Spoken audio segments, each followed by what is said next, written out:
নেতাদের বলছি, জ্যান্ত এই মাটিতে কবর দেবো, মাইক ধরে বলে গেলাম। যেদিন মিটিং করবেন তার পরের দিন আপনার ঘর আমি দাঁড়িয়ে থেকে ভেঙে দেবো। আমি 2021-এ দিদি আমাকে বারণ করেছিলেন বলে আমি ছেড়ে দিয়েছিলাম। 2026-এ দিদি ক্ষমা করবেন, আমি আপনার কথাও শুনব না। 2026-এ আমরা দলের কর্মীরা আমরা আমাদের মতো চলব।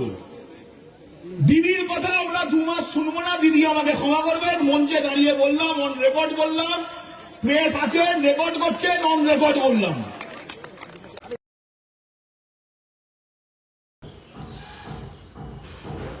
সত্যি বন্ধুরা, মানে এই বক্তব্যগুলো শোনার পরে না গায়ের লোম পর্যন্ত খাড়া হয়ে যায়।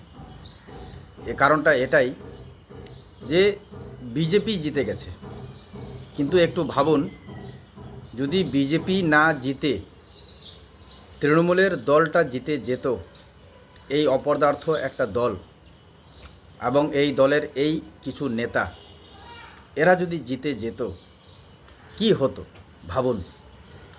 মাইকের সামনে বলছেন, অন রেকর্ড বলছেন।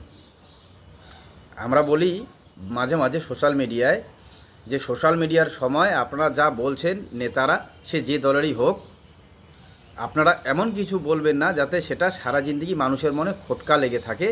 এবং এই নেতা বলছেন যে আমি মানে ভিডিও হচ্ছে, অন রেকর্ড বলছি, মাইক হাতে নিয়ে বলছি যে বিজেপির নেতাদের জ্যান্ত মাটিতে পুঁতে দেবে। ভাবুন। এবং যদি মিটিং করে, মিটিং মানে বিজেপির যদি মিটিং করে, তাহলে ইনি দাঁড়িয়ে থেকে, এই নেতা তৃণমূলের নেতা দাঁড়িয়ে থেকে ওদের ঘর বাড়ি ভেঙে দেবে, জ্বালিয়ে দেবে। ভাবুন। এবং দিদির কাছে ক্ষমা চাচ্ছেন। 21-এ নাকি দিদি মানা করেছে, 21-এ সেই কথা তিনি শুনেছেন। এবং এই 2026-এ তিনি আর এই কথা শুনবেন না, দিদির কাছে ক্ষমা চেয়ে নিলেন। 2 মাস এই নেতা এবং এই নেতার নেতৃত্বে যারা কর্মী, তারা 2 মাস আর দিদির কথা শুনবেন না। ভাবতে পারছেন? 2 মাস। তাহলে কিভাবে এরা তাণ্ডব চালাতো এবার ভাবুন।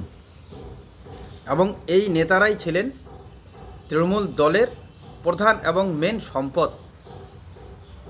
আরও এক শ্রেণীর আছে যারা দুর্নীতিগ্রস্ত, যাদের হাত ধরেও মমতা ব্যানার্জি বলেছেন, এই আমার পুরনো দিনের সাথী। আরেকজনকে বলেছেন কি আমার খুব প্রিয় প্রার্থী। এরকম অনেক আছে দুর্নীতিবাস, এবং এরা হচ্ছে এই দাঙ্গাবাস।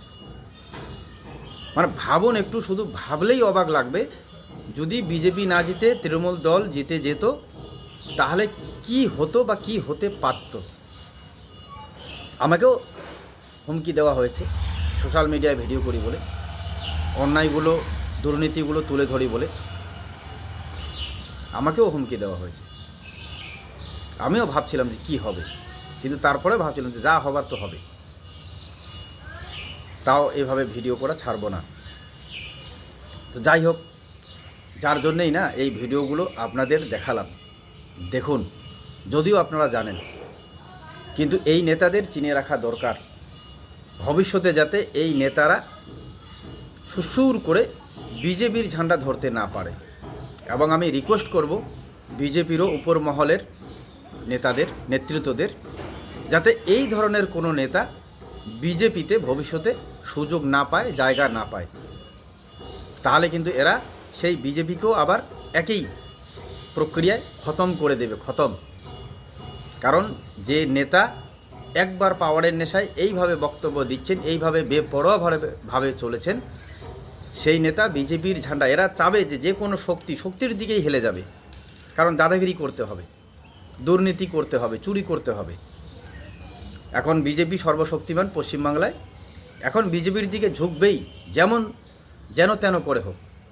কারণ অনেক অভিনেতা অভিনেত্রী যারা নেতা হয়েছে, অনেক তৃণমূলের তাবর নেতারা এখন সোশ্যাল মিডিয়ায় নরম সুরে পোস্ট করছেন।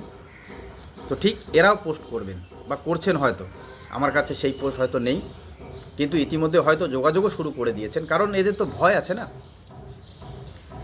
এটা জানুয়ারি মাসের 2026-এর জানুয়ারি মাসে 10-11 তারিখের ভিডিও, এবং ভোটের প্রচারের জন্য বিজেপি কর্মীদের হুঁশিয়ারি করছেন, যার জন্যেই এই ভাষায় মন্তব্য করেছেন। তো শুধু এই কথাগুলো শুনুন, এবং আমি তো ভাবছি আপনারাও ভাবুন, যদি একবার শুধু বিজেপি জিতত না, তৃণমূল দল জিতে যেত, তাহলে এই 2 মাস, এই যে চলছে এখন, এই সময়টাতে কি তাণ্ডব করতো এরা, কি তাণ্ডব। এবং একাধিক নেতা যেভাবে ভাষণ দিয়েছে। যাই হোক বন্ধুরা, যদিও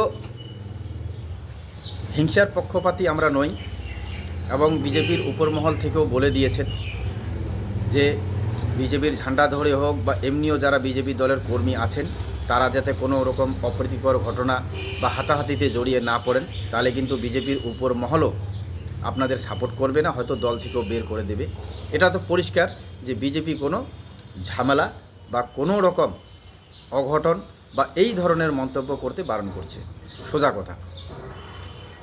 তো কাজেই আমারও বিশেষ করে এই ভিডিও দেখালাম এই কারণেই যে আপনারাও কমেন্ট করবেন, এবং বিজেপির যে শীর্ষ নেতৃত্ব আমাদের পশ্চিম বাংলার, তাদেরকে জানিয়ে দেবেন আপনাদের কমেন্টের মাধ্যমে, যাতে এই ধরনের কোনো তৃণমূলের নেতা বিজেপি দলে সুযোগ না পায়, সে যেমনই হোক, যেমন নেতাই হোক, যাতে সুযোগ না পায়।